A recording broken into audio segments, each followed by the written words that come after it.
Itũra-inĩ rĩa Njeng'ũ mwena wa Kieni nĩkuo kwĩna kambuni ya gũthondeka mahiga ma mwanya ma kũrũgamia mĩako ĩtiganĩte. Mwambĩrĩria wa kambuni ĩno Esther Waithĩra nĩ aratarĩria umithio wa gwaka na ũthundũri ũyũ mwerũ. Cost effective.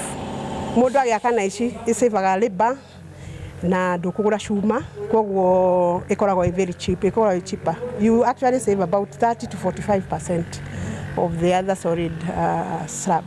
So it is very fast na very easy to install. Waithĩra arauga nĩguo kũnyihia ũhũthĩri wa mbaũ na ũtemi wa mĩtĩ, ĩno nĩ njĩra ĩmwe yagĩrĩire nĩ kũhĩmbĩrio kuona mũndũ ndarahũthĩra mbaũ na thogora wa waki ũrĩ o thĩ.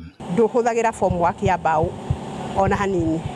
Koguo kĩrĩa wĩkaga walling ya mbaũ ũhũthagĩra props nini mũno na mbaũ ndwaraga, koguo it is economically environmentally safe tondũ ndũragĩtinia mbaũ. Arĩa mahũthĩrĩte ũgĩ ũyũ mĩako-inĩ yao onao no maratarĩria ũtiganu ũrĩa monete ũngĩringithania na ihiga na ũtaramu ũrĩa ũkoretwo ũkĩhũthĩka kwa ihinda iraya. Ngĩrĩirwo rĩ na mbaũ ti nyingĩ rĩ ũkona atĩ wĩra ũcio nĩ ũrathiĩ na ihenya, koguo labor onayo nĩ ĩrakorwo ĩnyihĩtio, so you save a lot of money in labor. Mbaũ-inĩ, cuma-inĩ, koroga rĩ, slab rĩ, ũkona atĩ twetagĩrĩra 21 days ũgĩcoka kwambatia mahiga, and like technology ĩno njerũ, it's like 2 or 3 days ũgacoka ũgathiĩ na mbere na mwako waku.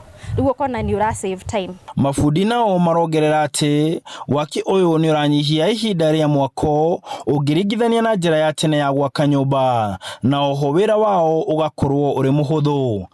Harĩ na economy ya thimiti na kagoto na mũthanga, koguo nĩ nyonete cirĩ njega, ona nĩ harĩ handũ hangĩ twarutĩte wĩra nacio, koguo rĩrĩa twatuire kũhũthĩra indo ici nĩ nderire mũthũngũ indo icio nĩ njega na agĩgĩkena na nĩ akenete nĩ tondũ wa ũrĩa cikoretwo cikĩmũtwarithia wega.